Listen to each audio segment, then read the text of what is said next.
अस्सलाम वालेकुम।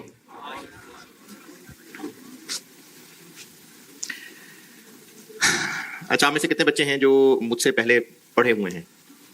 सही है, चलें फिर तो आपको पता ही है, दुरूद शरीफ पढ़ लें।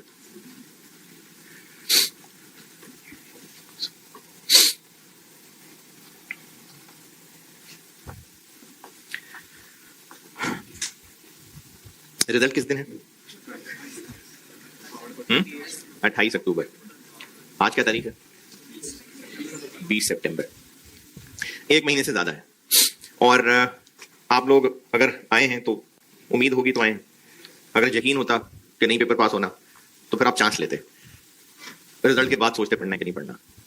तो सबसे पहला मशवरा तो ये है कि आप आ गए हैं ना, अब फिर क्लास में बैठ के पढ़ना भी।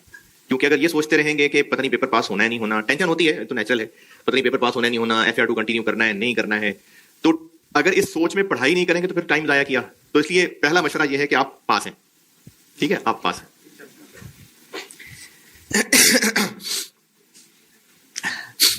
अच्छा, आप चूंकि पहली दफा नहीं बैठे हैं मेरे सामने, तो अब आपको पहली क्लास वाली बातें थोड़ी डिफरेंट करूंगा। पहले आप चूंकि पहली दफा आए होते हैं तो जज्बात थोड़े डिफरेंट होते हैं, स्थितियां भी उसके हिसाब से होती हैं। लेकिन अभी कुछ एक दो थोड़ी डिफरेंट तरह की नसीहतें करूंगा और पढ़ाऊंगा भी। पहले हाथ ज्यादा थे तो अंदाजा नहीं हुआ, सवाल चेंज कर लेता हूं। आप में से कितने लोग हैं जो पहली दफा मेरी क्लास में बैठे हैं आके? अच्छा, ठीक है। बाकी कमजोरी में हाथ नहीं उठा सके या पहले पढ़े हुए मुझसे? पढ़े हुए मुझसे।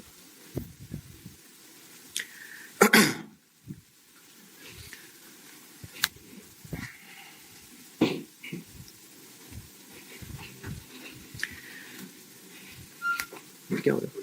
बहुत कम की है मैंने बहुत कम रखी हुई है। ये 0 हो गई, बिल्कुल जस्ट। अच्छा जी,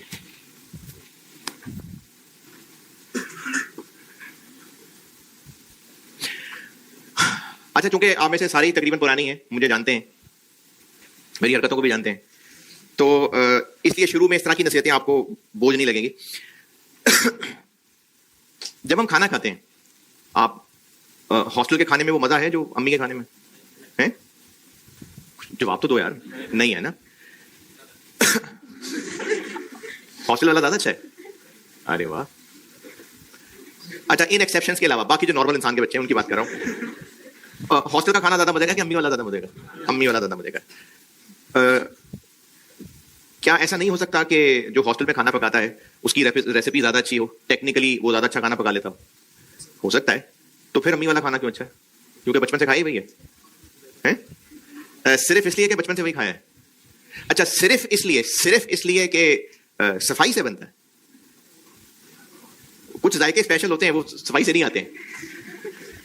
हाँ जी, अम्मी का खाना सिर्फ इसलिए मजे का है कि वो साफ सफाई से होता है और हॉस्टल वाला गंदगी से होता है। फिर पानी वाला नहीं होता। अच्छा, और क्वालिटी मटेरियल इस्तेमाल होते हैं। अच्छा, फिर तो बड़ी बड़ी शदीद जरूरत है सिखाने की। हाँ जी, क्यों भाई? दिल से बनाया होता है। और अरे कुछ बताना है तो बता दो यार, आप इसमें चुगल लगा के हंसते रहोगे तो ना मुझ तक पहुंचेगी बात, ना बातें तक पहुंचेगी। हाँ जी, अगर किसी को लग रहा था मेरी अम्मी तो जहर ही बनाती, पता नहीं सर कैसी बातें कर रहे हैं तो क्योंकि मैंने तो ऐसे कहते सुना है। अरे कुछ तो होंगे जिनको अम्मी का खाना अच्छा लगता होगा, वो वजह पूछ रहा हूं ना। दिल से बनाती हैं और है पसंद का होता है। इसमें ना एक रीजन आपका अपनी माँ पे भरोसा भी है और आपका अपनी माँ से एक दिली ताल्लुक भी है और आपका ये यकीन कि आपकी अम्मी ने आपके लिए मोहब्बत से ही बनाया है। अच्छा, माँ बाप बेशक डांटते भी रहते हो, अभी हो सकता है इतनी बड़ी उम्र में भी मार भी पड़ती हो किसी को, पड़ती होगी और किसी को अम्मी से भी पड़ती हो सकती है। ज्यादातर तो अब्बा से पड़ती है, लेकिन बेटियों को अगर पड़ती है तो अम्मा से पड़ जाती होगी। तो बेशक मार पड़ती हो, जबान की तेज भी हो, लेकिन फिर भी एक अंदर एहसास होता है कि माँ मोहब्बत वाला ही एक करेक्टर है और आपके दिल में ये यकीन कि माँ की मुझसे मोहब्बत है, खुलूस है, ये भी शामिल है आपको खाने का मजा आने में। शायद आपको ये बात अजीब लगे, लेकिन ये भी एक फैक्टर है।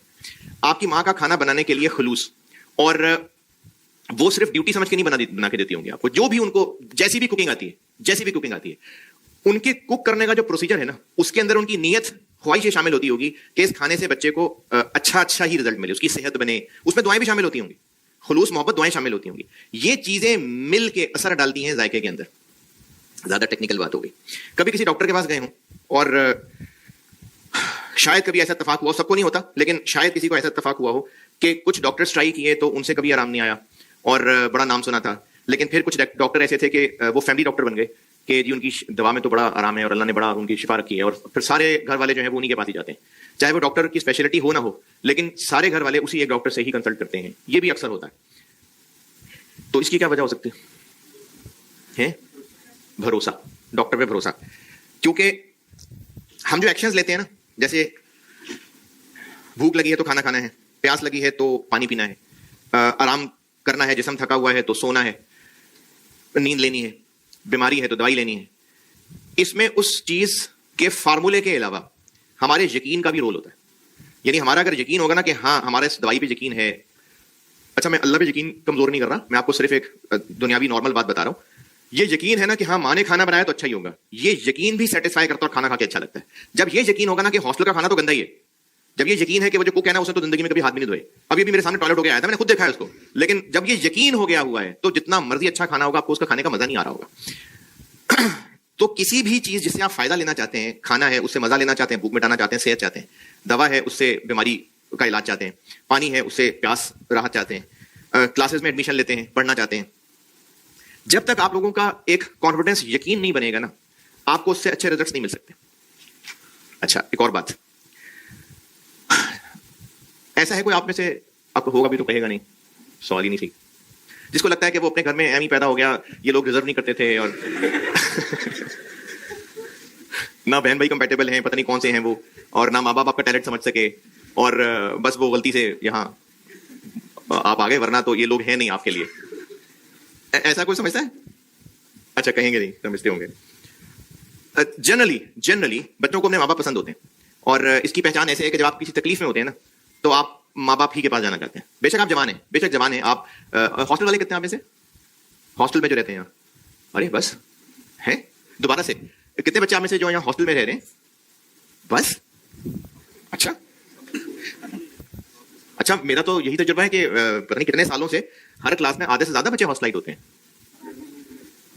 अच्छा बल्कि आए भी नहीं होंगे भी, हाँ, क्योंकि मुझे जितनी तादाद पता चली थी तो मैं तो समझ रहा था मैं लोगों के ऊपर से छलांग लगाता हुआ जाऊंगा, लेकिन अभी फिर आए नहीं है, मंडे से आएंगे मेरे ख्याल में।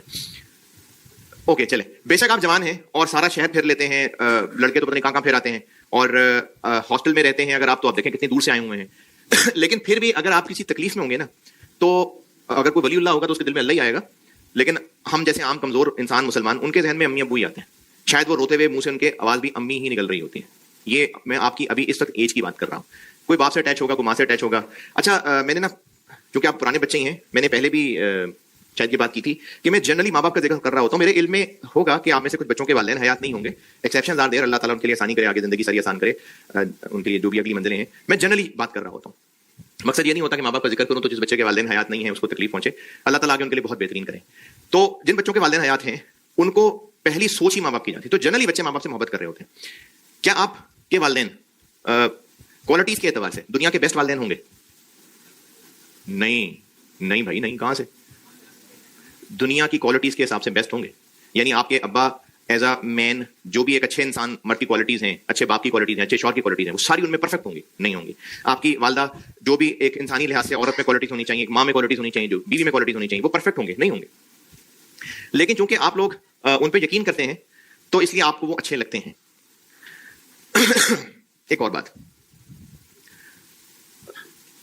अच्छा ये आखिर आपको आइडिया तो हो ही जाएगा मैं आपको क्या बात समझाने की कोशिश कर रहा हूं, लेकिन ये बात मैं अपने लिए नहीं कर रहा, मैं सबके लिए कर रहा हूं। क्योंकि जो इस वक्त सोशल मीडिया की वजह से या आपस में स्टूडेंट्स के इंटरेक्शन की वजह से एक ओवरऑल फिजा है ना, पहले दिन में उसके बारे में आपको कुछ बताने की कोशिश कर रहा हूं।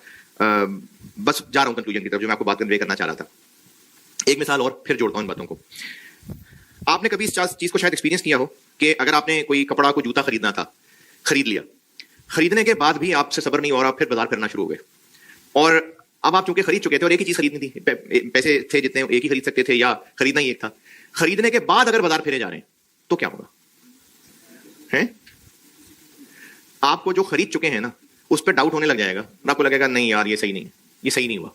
और चूंकि आप फिरे जो जा रहे हैं, अब आपने जूता खरीद ही लिया है या कपड़ा खरीद लिया है, जो भी इस्तेमाल की चीज है, अब आप चूंकि बाजार फिरते चले जा रहे हैं और चूंकि अंदर एक क्यूरियोसिटी है ना कि अच्छा देख, अच्छा वैसे ही देखते हैं ना क्या है, तो उस क्यूरियोसिटी की वजह से आपको बाकी चीजें जो आपके पास नहीं है उनमें अच्छाइयां नजर आ रही हैं और जो चीज अब आपके पास आ चुकी हुई है उसमें खामियां नजर आ रही हैं। और ये इंसान की फितरत का हिस्सा है। अभी आप बच्चे हैं ना, जैसे जैसे बड़े होंगे इंसान कोई भी चीज हासिल करना चाहते हैं ना, उसके अंदर वो हासिल करने की तलब होती है और वो तलब उसको मोटिवेटेड ही तब रखती है। बहुत मुश्किल बातें तो नहीं कर रहा, सुबह सुबह देखो, वो तलब मोटिवेटेड ही तब रखती है जब उसको उस चीज की खूबियां नजर आ रही होती हैं। खामियां नजर आएंगी तो फिर तो मोटिवेशन खत्म हो जाएगी। ये इंसानी फितरत का हिस्सा है। और जब वो चीज हासिल कर लेगा तो उसको सिर्फ खामियां ही नजर आएंगी, क्योंकि वो जो तलब मोटिवेट रखी हुई थी अब तो हासिल कर लिया, तलब तो खत्म हो गई, तो वो जो उसको मोटिवेटेड रखी हुई थी तलब वो तो खत्म हो गई, तो फिर वो मोटिवेटेड नहीं है तो वो खामियां ही नजर आएंगी। ये इंसान की फितरत में शामिल है। तो जब भी एक चीज खरीद ली और वो खरीद के आपके पास पहुंच गई और अगर फिरते रहेंगे बाजार और बाकी चीजों की अच्छाइयां नजर आती रहेंगी तो जितनी बाकी चीजों पे गौर करेंगे उतना ही आपको अपनी खरीद चुकी चीज की खामियां नजर आने लग जाएंगी। यहां तक मेरी किसी बात से किसी को नजरियाती इख्तलाफ के नहीं सर आप तो पता नहीं क्या बातें कर रहे हैं, असल में ऐसे नहीं होता, एक्चुअली अब चेंज हो गए मामला, आप बहुत पुरानी बातें कर रहे हैं, तब्दीली आ गई, हालात बदल गए, जज्बात बदल गए। ये जो सीए एजुकेशन है ना, और इस सीए एजुकेशन में जो सीनियर्स का रोल है और उन सीनियर्स के खुलूस भी होंगे, मतलब उनके खुलूस भी होंगे, लेकिन कुछ लोग आदतन फितरतन बस सिर्फ शर फैलाने वाले होते हैं। मैंने छोड़ा हुआ सोशल मीडिया, वो जो लोग मुझे पुराने जानते हैं, मैं फेसबुक पे नहीं, रीजन है उसके, मैं आज से कुछ 3 साल पहले छोड़ चुका हूँ ये सब, लेकिन फिर भी ये चीजें नजर आई जाती हैं सामने, इतना कोई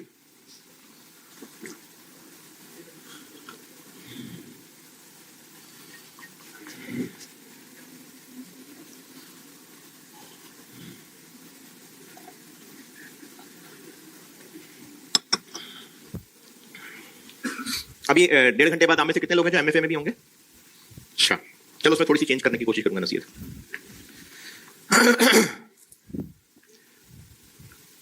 हाँ जी, ये जो अभी इस वक्त सीए एजुकेशन है ना, इसमें मैं भी एक शादी पे कराची गया था इस वीकेंड पे, तो 1 दिन 2 दिन रहा वहां और दोस्त ही है मेरे जो कराची के टीचर हैं, अहमद मीर, बड़ा अच्छा वक्त गुजरा उनके साथ, बड़ी गपशप हुई, बाकी टीचर से मुलाकात हुई, तो कराची का भी आइडिया हुआ, वहां के बच्चों के हालात जज्बात का। तो अभी इस वक्त जो आप लोगों का मिजाज है ना, आप लोगों का वो मिजाज है इस वक्त जो एक बेचैन रूह है, जो किसी बात पे मुतमिन नहीं रहना चाहती। वो लाहौर में आने के बाद लोगों से मशवरा करेगी कि सीनियर्स या मुझे बताएं कि मैं लाहौर आऊं कि ना आऊं। आप जो 2 पेपर पढ़ना चाह रहे होंगे वो एडमिशन ले लेने के बाद आप पूछेंगे कि मैंने 2 में एडमिशन लिया है, सही किया है कि गलत किया है। आप किसी टीचर की क्लास में एडमिशन लेने के बाद पूछेंगे कि सीनियर्स बताएं मुझे कहां पढ़ना चाहिए। आप पेपर देने जा रहे होंगे और आप पूछेंगे मुझे बताएं मुझे पेपर देना चाहिए कि नहीं देना चाहिए। यानी आप इस सोशल मीडिया के जो इंटरेक्शन है, पब्लिक इंटरेक्शन, उसकी एक्सेस की वजह से, जरूरत से ज्यादा एक्सेस है, आप कंफ्यूज्ड पर्सनैलिटीज बन चुके हुए हैं। आप लोग इस वक्त कंफ्यूज्ड हैं अपनी पढ़ाई को लेके। आप में से मुझे लगता है शायद मैं अगर सबको इंक्लूड करूंगा तो चलो शायद मैं ज्यादा कर रहा हूँ, लेकिन मेजॉरिटी बच्चे आप में से कंफ्यूज्ड हैं अपनी पढ़ाई को लेके, अपने सब्जेक्ट्स को लेके, अपने टीचर्स को लेके, अपने कॉलेजेस को लेके। आप कंफ्यूज्ड हैं और आप एंड तक कंफ्यूजन में ही गुजार देंगे। अगर आप दिल के अंदर ये खौफ रखेंगे कि पता नहीं मैंने सही पेपर पिक किए हैं कि नहीं किए, मैं स्कीम चेंज होने का इंतजार ही कर लेता। स्कीम चेंज है ना, वो जो आपके एग्जाम से पहले एक शुरली आई थी, एग्जाम्स के दौरान आई थी, तो मैं भला देख ही लेता क्या स्कीम चेंज हो रही है, मैंने जल्दी कर ली, मुझे रुक जाना चाहिए था, तो फिर क़यामत तक वेट कर लेते हैं, तो फिर तो सब पता चल ही जाएगा सारा कुछ, तो रुक जाए, ठहर जाए, बैठे आराम से, पहले देख ले, क्या पता 10 साल बाद चेंज हो जाए कुछ, तो देख लेते। तो जब तक बेटा आप ये कंफ्यूजन रखेंगे ना अंदर कि पता नहीं मैंने सही कॉलेज में एडमिशन लिया कि नहीं लिया, पता नहीं मैंने सही कॉम्बिनेशन लिया कि नहीं लिया, पता नहीं मुझे ऑनलाइन लेना चाहिए था या फिजिकल लेना चाहिए था, और मैंने जो पेपर पिक किए हैं क्या वो सही है कि नहीं, मुझे कोई और पेपर तो नहीं पिक करने चाहिए थे। ये आपका स्टेट ऑफ कंफ्यूजन आप जब ग्रुप में अपने सीनियर्स, अपने दोस्तों यारों से डिस्कस करते हैं, वो जो कि खुद कंफ्यूज होते हैं, तो वो मजीद कंफ्यूजन फैलाएंगे, वो मजीद कंफ्यूजन फैलाते हैं। इस सारी लंबी कहानी के बाद मैं आपको सिर्फ ये बताना चाह रहा हूं कि आप किसी ना अगर सीनियर से मशवरा करना भी है, सीनियर से, तो पास हुए सीनियर से मशवरा किया करें। उन सीनियर से मशवरा को ज्यादा लिफ्ट ना कराया करें जिन्होंने घाट घाट का पानी पिया, आप लोगों की खातिर उन्होंने अपनी जिंदगी कुर्बान की, सिर्फ आपको मशवरा देने की खातिर कि बच्चे आएंगे तो मुझसे मशवरा मांगेंगे, तो क्यों ना मैं एक पेपर 4 दफा फेल करूं ताकि मैं हर टीचर से पढ़ चुका हूं, क्यों ना मैं हर कॉलेज फिर फिर के देखूं। आपकी खातिर उन्होंने, मुखलिस लोग हैं वो, उन्होंने आपकी खातिर अपनी जिंदगी कुर्बान की है, पास नहीं हुए वो, बस आपकी खातिर जिंदगी कुर्बान कर ली, अपने आपको रिसर्च के ऊपर झोंक दिया कि मैं चूंकि रिसर्च करूंगा ताकि आने वाले बच्चों को मैं मशवरे दे सकूं। तो आपने अगर मशवरा करना है सीनियर से जरूर किया करें, तजुर्बेकार से मशवरा लेना चाहिए, लेकिन वो लोग जो आपको किसी पासे लगे भी नजर आ रहे हो, वो बच्चे जिनका कैफ पास नहीं हो रहा पता नहीं कितने अरसे से, और वो जगह जगह जाके सिर्फ क्रिटिसाइज ही करते हैं, उनके मशवरे बेटे आपको नुकसान पहुंचाएंगे। आपने सीनियर से मशवरा करना है, आपने टीचर से मशवरा करना है, आपने अपने फैमिली में किसी बड़े बहन भाई ने सीए किया है उससे मशवरा करना है, जरूर करिए, लेकिन पहले चूज कर लें कि क्या वो मशवरा देने के काबिल भी है क्या। और कोई सी इंसान को यह पहचानना हो ना कि वो मशवरा देने के काबिल भी है कि नहीं, तो ये देखना चाहिए कि जिस चीज पे मशवरा मांग रहे हैं उस बारे में उसका अपना क्या स्टेटस है। जैसे आप अपने किसी दोस्त से किसी दीन के मामले में मशवरा मांग रहे हैं और आपको उसकी हरकतों से लग रहा है कि इसको पता नहीं कि दीन होता क्या है, तो आप उससे मशवरा ना मांगे।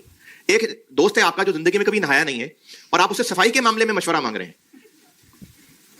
कोई ऐसा है जिसने कभी खाने पीने में तमीज की ही नहीं है, कभी बड़ों से बात करने में वो कभी हिचकिचाया नहीं है, खराब जबान इस्तेमाल करने में, गालियां देना उसके लिए मसला ही कोई नहीं है, किसी इखलाक के मैटर पे उससे मशवरा ना कीजिए। तो जिससे मशवरा मांग रहे हैं ये देख लीजिए कि जिस चीज का आप मशवरा मांग रहे हैं वो उसमें कितनी है, क्या वो आपकी मुखलिस होकर बात सुन सकता है।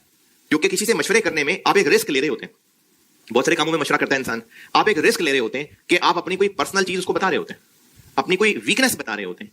तो क्या वो ट्रस्टवर्दी है? क्या आपको अपनी वीकनेस उस इंसान के सामने रखनी चाहिए? क्या आपको अपनी पर्सनल फीलिंग्स उसके सामने रखनी चाहिए? क्या वो मुखलिस इस बात को समझता है कि मशवरा अमानत होती है?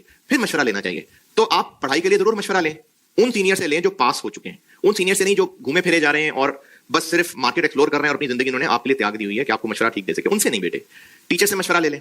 टीचर से मशवरा बच्चे ज्यादातर इसलिए नहीं लेना चाह रहे होते, उनको लगता है कि ये लोग बहुत पुराने हैं, इनको अब के हालात का नहीं पता। बेशक देखें, आप जहां से गुजरना चाह रहे हैं मैं वहीं से गुजर के आया हूं, तो मैं चार्टर्ड अकाउंटेंट हूं।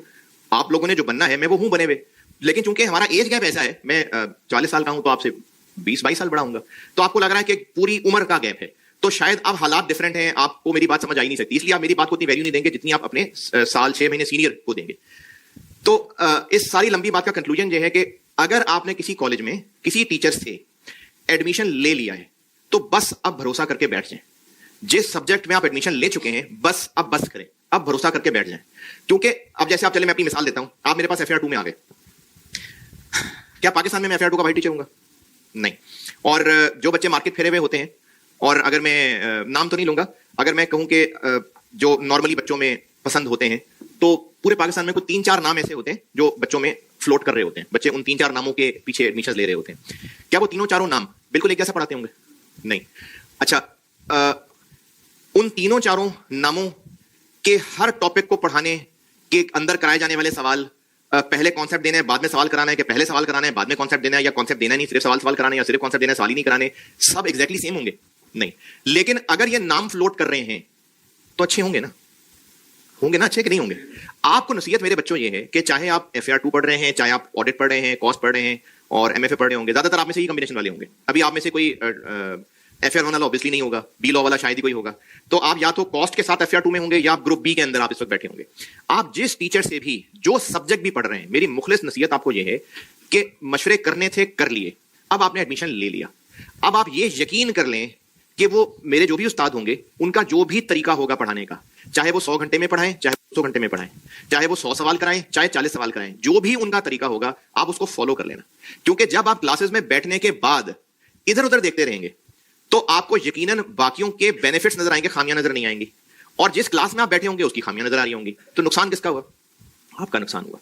तो ये जो मैंने इतनी लंबी तमीज बांधी थी ना, वो आपके भले के लिए बांधी थी कि फेल होने वाले बच्चों की एक सिग्निफिकेंट तादाद कंफ्यूज्ड बच्चे भी होती है, जो पूरा सेशन कंफ्यूज्ड रहते हैं, जो कंफ्यूजन में गुजार देते हैं कि पता नहीं हमने सही पेपर चुना है कि नहीं चुना। उस कंफ्यूजन की वजह से उनमें कॉन्फिडेंस नहीं आता। एक पेपर है CA फाइनल का BFD, और हाँ वो अभी BFD के वर्ड मुझे याद आया तो कुछ बच्चों में ना एक बात फैलनी शुरू हुई कि BFD का पेपर खत्म हो गया। भाई CA BFD के बगैर एग्जिस्ट नहीं कर सकता, नाम चेंज हो गया है, पेपर का नाम चेंज हो गया CA फाइनल में, सब्जेक्ट अंदर सारा वही है, सिर्फ नाम चेंज हुआ है। जिन लोगों को C साहब के नाम पता होते हैं मैं उनकी बात कर रहा हूँ। BFD एक पेपर है, उसका नाम बदल जाएगा नई स्कीम में, पेपर वही है। जब मैंने शुरू किया ना पढ़ाना 2010 में, तो मेरा ख्याल है शायद दूसरे या तीसरे बैच के एक स्टूडेंट ने BFD का फाइनल लेवल का है चूंकि, तो डिफिकल्टी लेवल भी बहुत ज्यादा होता है। शुरू में मैंने कुछ सवाल चुन के स्टूडेंट्स को कराने शुरू किए। एक स्टूडेंट ने मुझे कहा पहले दिन या दूसरे दिन कि आप जो पढ़ा रहे हैं अगर मैं सिर्फ उसी को पढ़ लूं तो मैं पास हो जाऊंगा। मैंने कहा जी बिल्कुल हो जाओगे, और वो पास हो गया।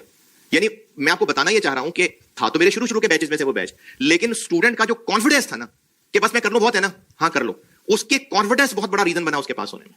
तो इसलिए आप जो सब्जेक्ट भी ले चुके, जिन टीचर के पास भी एडमिशन ले चुके, आप बस यकीन कर लेना कि मैंने इनको फॉलो करना है। सब इंसान एक जैसे नहीं होते, हो सकता है एक टीचर का मेथड और हो, दूसरे का और हो। आप हॉस्टल में जाएं तो आपका जो हॉस्टल रूममेट है वो वही सब्जेक्ट किसी और टीचर से पढ़ रहा है, और आप लोग जब उसका रजिस्टर देखते हैं, अगर उसने कुछ लिखा था रजिस्टर पे, तो आपको लगता है अरे ये तो डिफरेंट तरीका है, मेरा वाला तो डिफरेंट है। जो भी तरीके होंगे एंड रिजल्ट वही होगा, क्योंकि एग्जामिनेशन बॉडी एक ही है, सिलेबस एक ही है। तो इस सारी डिस्कशन का मकसद यह है कि जिस सब्जेक्ट में एडमिशन ले चुके, जिस टीचर के पास एडमिशन ले चुके, उस पर भरोसा करें। जब आपका भरोसा बन जाएगा ना, तो फिर आपका टीचर से कनेक्शन बनेगा और फिर उससे आपको फायदा भी हासिल होगा। वरना अगर ये यकीन ना हो कि मां अच्छा खाना बना सकती है, तो दुनिया की बेस्ट कुक भी होगी ना, आपको खाने का मजा नहीं आएगा। तो इसलिए यकीन स्टैब्लिश कर लें और अब इस पर कायम रहें। अब बाकी लोगों से कंफ्यूज ना होइएगा। एक मशवरा तो ये था। दूसरी नसीहत इतनी लंबी नहीं है, वो मैं बीच में बातें कर चुका हूं, उसी से ही कनेक्ट करके दूसरी नसीहत करूंगा। आप अगर कमरे में बैठ के सिर्फ ऑनलाइन लेक्चर ले रहे हैं ना, तो फिर तो आप अकेले हैं ना, फिर तो ये बात आपके लिए उतनी रेलेवेंट नहीं है। लेकिन अगर आप क्लासरूम का हिस्सा हैं और नींद आ रही है, अगर आप क्लासरूम का हिस्सा हैं तो आपका तकरीबन अक्सरियत बच्चे एक जगह ही बैठा करेंगे। यानी आप में से शुरू में जो बच्चों की, क्योंकि मुझे भी जो शक्लें नजर आ रही हैं जो लास्ट सेशन में भी इसी रूम में बैठा करती थी, वो मुझे यही इसी कुर्सी पे बैठी हुई याद है। यानी पिछले सेशन में भी वो इन्हीं कुर्सियों में कहीं बैठा करते थे। चेयर चेंज होगी तो शायद रो वही होगी, साइड वही होगी, खाली कमरा भी होगा ना तो फिर भी वहीं बैठेंगे जहां वो बैठा करते थे। आपके आसपास के लोग भी वही होंगे, आपके वो दोस्त भी बन जाएंगे, उनकी भी शख्सियत अलग अलग होगी, आपको इरिटेट भी करेंगे। आपको वो इरिटेट करेंगे, आप थोड़ी इरिटेटिंग है, आप तो इरिटेटिंग नहीं है। यानी जो आपका इत्तेफाक से आपका दोस्त बन गया होगा साथ बैठने की वजह से, वो इरिटेटिंग होगा, आप थोड़ी इरिटेटिंग है, आप तो अच्छे हैं। वो दोस्त इरिटेटिंग है, तो वो दोस्त इरिटेटिंग भी होगा, आपको कोफ्त भी होगी, और चूंकि नहा के भी नहीं आता होगा तो आपको स्मेल भी आती होगी उसके पास से। तो ये चीजें क्लासरूम में होंगी। क्लासरूम की नसीहत ये है कि जब आप क्लास के अंदर एंटर हो ना, पॉजिटिव और दूसरों की मदद, भलाई, उनके लिए नेक ख्वाहिशात के जज्बे से एंटर हो। मतलब जब आप क्लास में एंटर हो, आप अंदर सिर्फ एक फीलिंग रखें कि जितने लोग बैठे हुए हैं पढ़ने के लिए आए हैं, सब अच्छे हैं, अल्लाह करे सब पास हो जाएं। इनके बारे में ना पॉजिटिव जज्बात रखें, क्योंकि जब आप अपने इर्द गिर्द बैठे हुए लोगों के बारे में नेगेटिव फीलिंग रखेंगे, ये सही नहीं है, इसमें ये खराबी है, उसमें वो खराबी है, तो आपके अंदर नेगेटिविटी बढ़ेगी। और जो नेगेटिविटी होती है ना, वो हमारे कामों पर असरअंदाज हो रही होती है। जिसके दिल में खैर होती है ना, उसके सारे कामों में अल्लाह खैर डाल देते हैं। खैर जिसके दिल में होती है, बस अच्छाई, दूसरों के बारे में अच्छाई। अगर बात करनी पड़ रही है तो तमीज से बात कर लें, बदतमीजी नहीं, उठे बाहर निकल, तुझे बताता हूं मैं, ये बैग उठा के फेंक दिया, नहीं इस तरह नहीं करिए, इस तरह नहीं करिए, देखा किस तरह तूने मुझे ऐसे। ये क्योंकि लड़कों में जवानियां भरी होती है ना बहुत ज्यादा, तो मैंने देखी है लड़ाइयां इस तरह की। वो एक दफा ऐसी FR2 की क्लास में ना, वो एक लड़के ने कोनी बाहर निकाली हुई थी, दूसरे को लग गई और कहा तू बाहर निकल, तू बाहर निकल।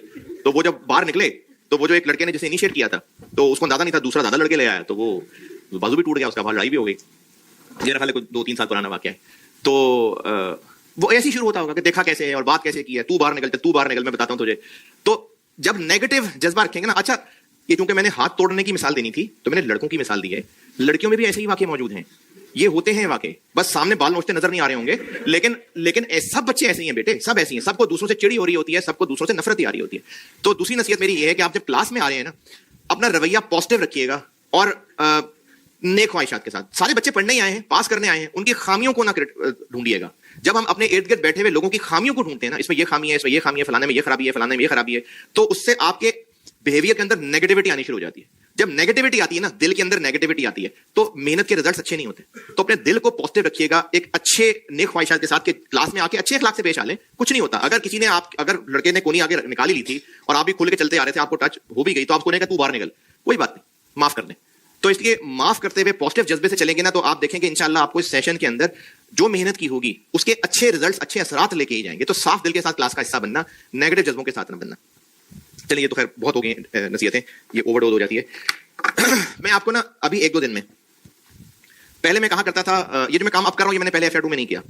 पहले मैं कहा करता था कि ये FR1 के कुछ बेसिक चीजें तो ये आपको आनी चाहिए, पुराने नोट्स निकाल के देख लेना। तो ना कभी किसी ने निकाल के देखे, ना कभी ने सोचा उसके ऊपर दोबारा, लेकिन कभी ना कभी बड़े बड़े FR2 के सवालों के अंदर कुछ ऐसी छोटी छोटी एडजस्टमेंट्स आ जाती हैं जो FR1 के टॉपिक्स की हैं, जैसे गवर्नमेंट ग्रांट, IS 20 जब जैसे तब वैसे वैसे, या IS 23 है, उसमें बोरिंग कॉस्ट कैपिटलाइज हो रही है, IS 40 है, इन्वेस्टमेंट प्रॉपर्टी। ये ना कहीं छोटी छोटी एडजस्टमेंट्स में टेस्ट हो जाते हैं। जैसे एक टॉपिक मैंने IS 12 पढ़ाना है, उसके अंदर इन्वेस्टमेंट प्रॉपर्टी IS 40, उसकी एक एडजस्टमेंट टेस्ट हो सकती है। या IS 38 हमने एक चीज पढ़नी है, इंटेंजिबल एसेट्स, उसके पास पेपर्स में IS 23 की टेस्टिंग हो चुकी हुई है। तो CFAP में चूंकि मैंने काम शुरू किया हुआ है, तो मैंने सोचा इस दफा FR2 में भी करता हूं। बिल्कुल मिनिमम जरूरी चीज, मिनिमम, बगैर समझाने की डिटेल में गए, सिर्फ एक बार छोटा सा सवाल बोर्ड पे करके दिखाया, आज थोड़ा बहुत और कल। मैं ना ये जो IS-20 IS-40 बिल्कुल जबानी सा या शायद कोई छोटा सा सवाल ये करके आपके रजिस्टर पे उसको ले आता हूं, ताकि आप कभी, क्योंकि FAR 1 के रजिस्टर कहां खोलने हैं आपने, वो तो अल्लाह करे पास हो जाए, तो फिर तो आप उस रजिस्टर को पास भी नहीं रखेंगे, अपने पेपर पास हो जाएगा, फिर आपने रजिस्टर अपने पास भी नहीं रखना। कोई तो इतने कॉन्फिडेंट होंगे जिन्होंने दे भी दिया होगा शायद किसी को, तो वो रजिस्टर आप दोबारा नहीं खोलेंगे। तो इसलिए अगर FAR 2 के रजिस्टर के शुरू में ही कहीं ना कहीं वो बेसिक सी बातें लिखी मिल जाएंगी तो चलो जरूरत के वक्त काम आ सकती हैं। तो ये मैं आज एक दो छोटी छोटी बातें, कल बिल्कुल बेसिक से सवाल, ये मैं आपको करा के ना एक छोटा सा रीकैप दे देता हूं। फिर उसके बाद आपको मैं अभी, इसलिए मैं आपको FAR 2 का वो ओवरऑल वो ग्रेड और ये सब नहीं बता रहा।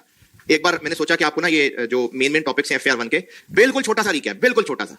यानी IS-40 में वैसे तो मैं एक फिगर बता देता हूं, लेकिन IS-40 में सिर्फ इतना भी कह दूं ना कि फेयर वैल्यू मॉडल में क्या होता है जी, हर ईयर एंड पे फेयर वैल्यू पे अपडेट होती है, डेप्रिसिएशन चार्ज नहीं होती है, और जो गेन लॉस है, तो बस ये हो गया रिवाइज IS-40। लेकिन चलो 2 पॉइंट्स लिख के और एक सादा सा सवाल की वैल्यूज लेके ये कन्वे कर दूंगा तो आपको लगेगा कि हाँ रिवाइज हो गया। तो मैं ये कर रहा हूं आपके लिए ताकि आपको ये प्रेशर ना हो कि FAR 1 में शायद कुछ रिवाइज करना पड़ेगा। तो इतना छोटा छोटा सा बस रिकैप दूंगा।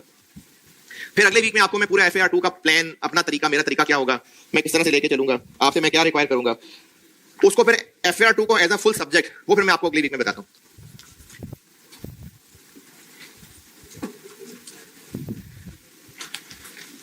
और आप ये हेडिंग दे लेना कि ये FAR 1 के कुछ बेसिक्स टॉपिक का रीकैप है बस, ताकि जब FAR 2 शुरू हो तो आपको पता चल जाए कि हाँ FAR 2 शुरू कर दिया मैंने।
हाँ जी, मैंने कहा था ये आप लिख लें बात कि FAR 1 का रिकैप बहुत छोटा सा करके लिखेंगे तो वो तो फिर आपको नजर ही नहीं आना कि हम रिकैप कर रहे हैं। इतना छोटा सा लिखेंगे तो क्या फायदा।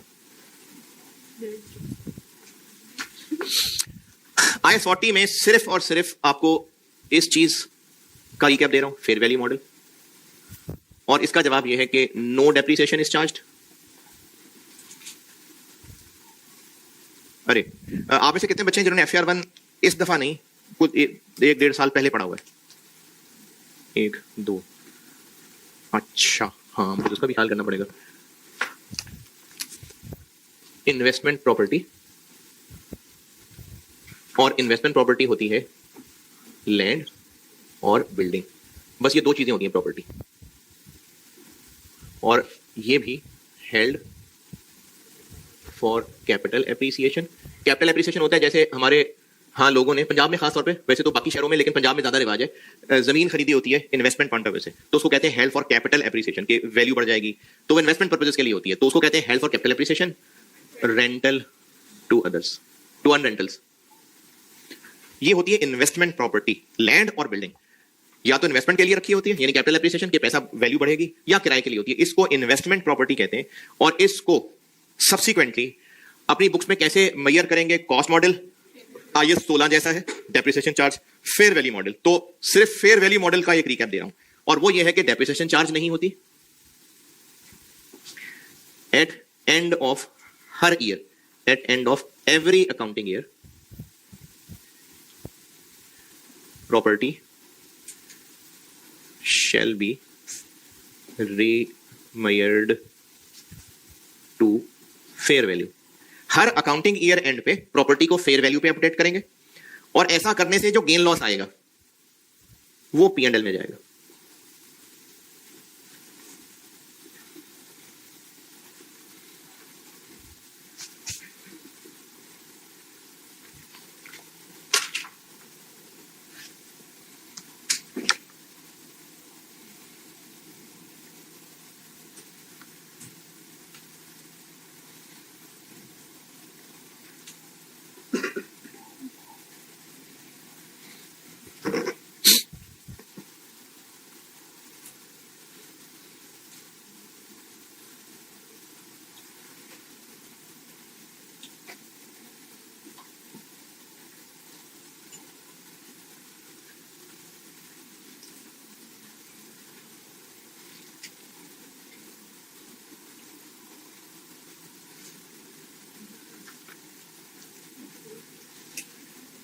ये नोटेड? सवाल एक है।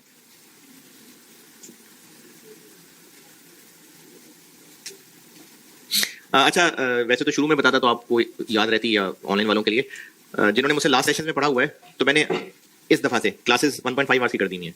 1.5 आवर्स का मतलब है कि 1 घंटा 20 मिनट तो हम पढ़ ही लेंगे। तो अगर मैं 10 मिनट अपनी आदत की निकाल भी दूं तो 1 घंटा 20 मिनट तक हम पढ़ लिया करेंगे। तो ये एक सिग्निफिकेंट एडिशन है। और इस सेशन में चूंकि ईदें नहीं आ रही हैं, तो अभी तक इनिशियली जो मेरा एस्टीमेट है, फिलहाल तो FAR2 में उम्मीद है कि नहीं जरूरत पड़ेगी एक्स्ट्रा क्लास की, लेकिन हालात का पता नहीं लगता, तो हो भी सकती है। तो अभी फिलहाल बहुत ज्यादा उम्मीद नहीं है, लेकिन वो देखें हालात के हिसाब से हो सकता है कोई चीज, क्योंकि मैं पढ़ाते हुए सामने बैठे हुए लोगों के हिसाब से अमेंडमेंट कर रहा होता हूँ। मैंने अपने तौर पर अगर एक चीज को पढ़ाने के लिए सोचा था कि मेरे हिसाब से 2 सवाल बहुत हैं, लेकिन आपके हिसाब से मुझे लगा नहीं, मुझे इसमें 5 कराने पड़ेंगे, तो वो साथ साथ अमेंडमेंट हो रही होती है। तो उस अमेंडमेंट की वजह से दरमियान में जरूरत पड़ गई तो पड़ गई, वरना अभी फिलहाल उम्मीद नहीं है। मैक्सिमम भी बातों को 25-30 एक्स्ट्रा हो जाएगी, ज्यादा की नहीं उम्मीद नहीं है। तो क्या लिखा question? On first may 2022, on 1st May 2022, a building was purchased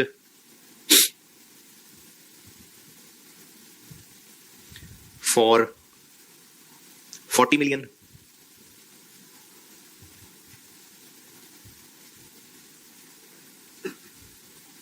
Useful life 20 years,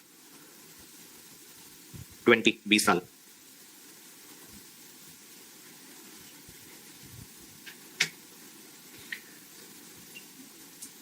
Fair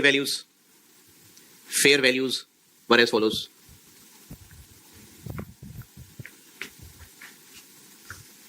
Fair values were as follows. 31st December 22 31st December 22, 37 million, और 31st December 23, 46 million। Accounting year जनवरी दिसंबर है, जनवरी दिसंबर अकाउंटिंग ईयर है।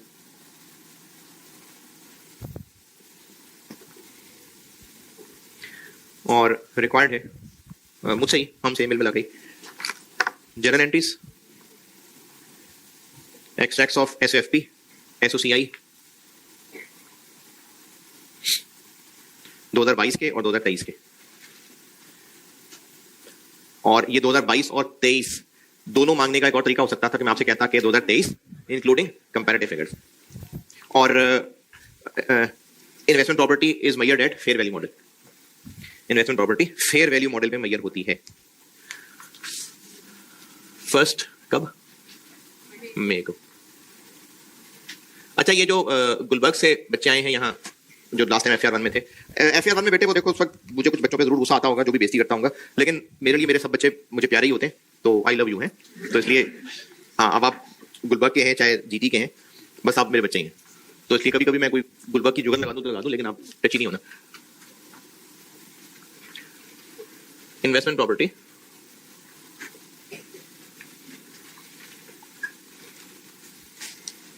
कितने की?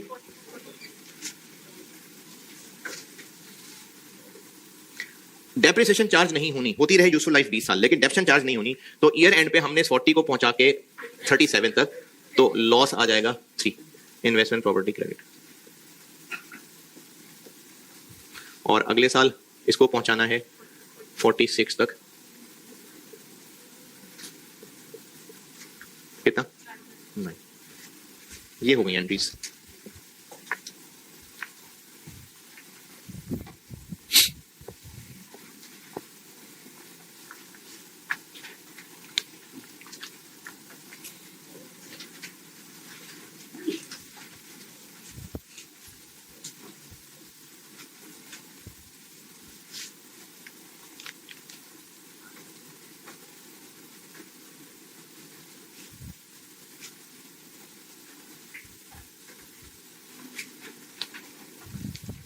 SOCI के एक्सेट्स में यही gain loss आ जाएगा, और डेप्रिसिएशन नहीं आएगी।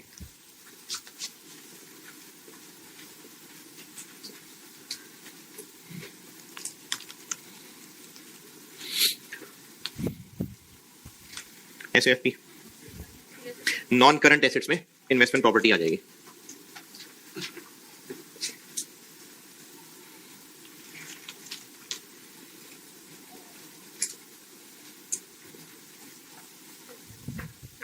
$37 और $46।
जी फेयर वैली मॉडल से रिलेटेड कोई किसी का कोई सवाल जो बचपन में रह गया हो और अब दोबारा कुदरत ने मौका दिया, कुछ पूछना चाहते हो फेयर वैली मॉडल से रिलेटेड?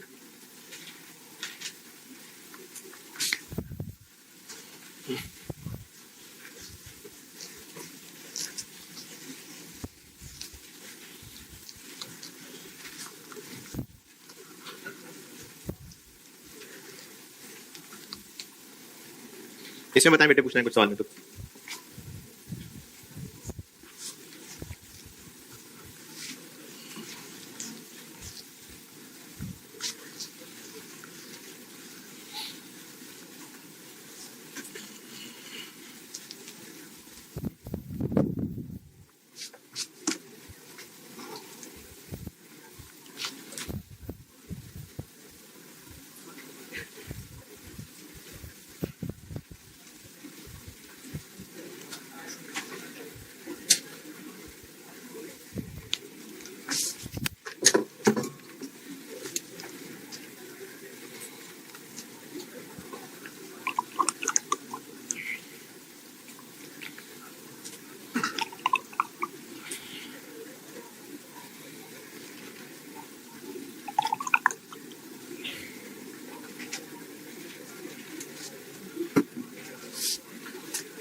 इसका भी छोटा सा रिकैप, वैसे तो बहुत बड़ा आईएएस था, बहुत सारे सवाल थे, लेकिन सिर्फ टू द पॉइंट छोटा सा रिकैप। बोरिंग्स उधार लेना, बिजनेस बोरो कर रहा है, उधार ले रहा है। स्पेसिफिक होती है, जनरल होती है। क्वालिफाइंग एसेट क्या होता है? जिसको वर्किंग कंडीशन में आने में टाइम लगता है, तो उसको वर्किंग कंडीशन में आने में टाइम लगता है, यानी हम उसको कंस्ट्रक्ट कर रहे होते हैं, तो उसके लिए पैसे चाहिए, वो पैसे हमारे पास नहीं है तो हमें बोरो करने पड़े। स्पेसिफिक बोरिंग वो है जो हमें उसके लिए स्पेसिफिकली बोरो करने पड़े थे, और जनरल पर्पस बोरिंग वो है जो हम पहले ही बोरो कर चुके हुए थे बहुत सारे कामों के लिए, चलो पैसों का इस्तेमाल इस पे भी कर लिया, ये जनरल बोरिंग है। और टू द पॉइंट रूल ये है,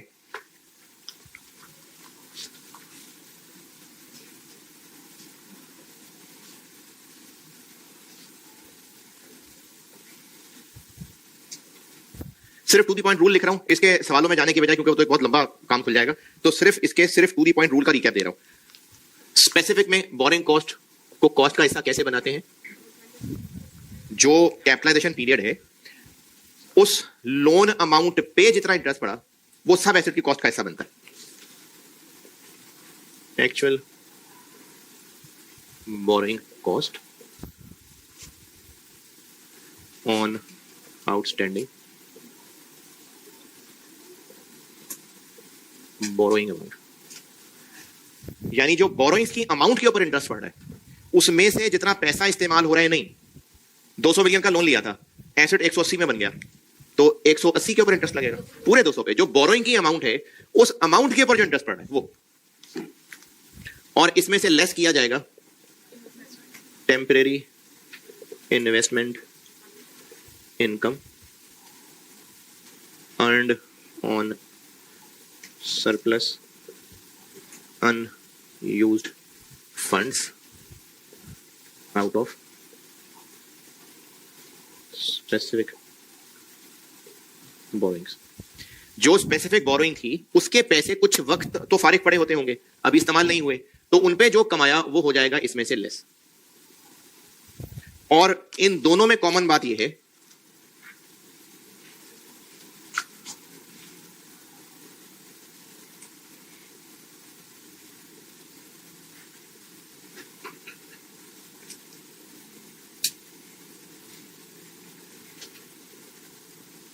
जो कैपिटलाइजेशन पीरियड है उसके अंदर की ये कैलकुलेटेड अमाउंट्स,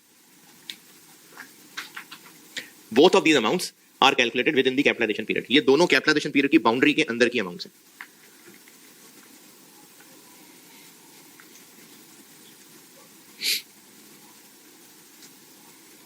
ये स्पेसिफिक बोरोइंग है।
अच्छा, चूंकि इसमें आप सारे लोग तो मुझसे FR1 पढ़े हुए नहीं हैं, तो इस पे डिफरेंट टीचर्स ना शायद कुछ डिफरेंट तरह की वर्किंग कराते हैं, तो मैं सिर्फ इतना कह के इसको छोड़ दूंगा ताकि आपने जैसे पढ़ा हुआ है और आपको याद है आप वैसे याद रखिए।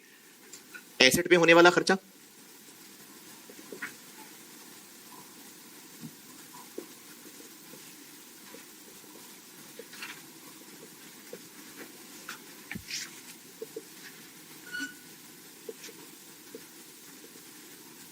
मैं सिर्फ इतना कह के यहां तक इसको छोड़ देता हूं कि इसमें हम बोरोइंग की अमाउंट पे रेट नहीं लगाते। यहां पर क्या होता है, बोरोइंग की अमाउंट पे रेट लगेगा,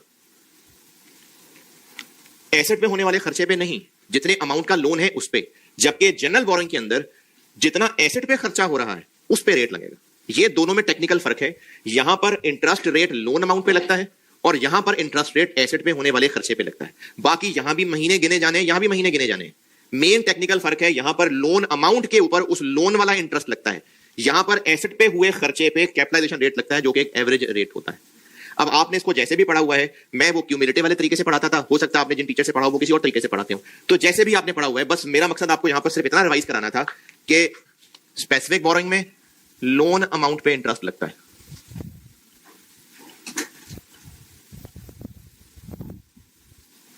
यहां पर लोन अमाउंट पे इंटरेस्ट रेट लगता है, यहां पर एसेट पे हुए खर्चे पे रेट लगता है। ये लोन अमाउंट पे उस लोन का इंटरेस्ट, ये एसेट पे हुए खर्चे पे एक कैपिटलाइजेशन रेट। ये दोनों में टेक्निकल फर्क है, महीने तो दोनों में गिने जाने। बस ये इतनी मैंने आपको IAS 23 का रिकैप देना था। बाकी फिर गहराइयां तो हैं ही, फिर ज्यादा गहराई में जाना हो तो वो फिर FR1 के नोट्स हैं, आप देख सकते हैं। मैं कम से कम बस उतना रिकैप दे रहा हूं जो अगर FR2 के किसी सवाल में टेस्ट हो तो आप कर सके। इतना ज्यादा नहीं होता है, और जब ये आना है तब तक वैसे ही आप ये बातें भूल गए होने। IAS 12 में आना है थोड़ा बहुत, बोरिंग कॉस्ट भी थोड़ी सी, IS-40 भी थोड़ा सा, ये IS-12 में आना है, वो 2 महीने बाद पढ़े होंगे हम। चलें IS-23 में मैंने बस इतना ही रिकैप देना था, कल 20 और IS-16 का रिकैप देता हूँ, और 36 का भी छोटा था बस। इसमें बताएं, को सवाल पूछना है तो चले, ठीक है जी, अल्लाह हाफिज।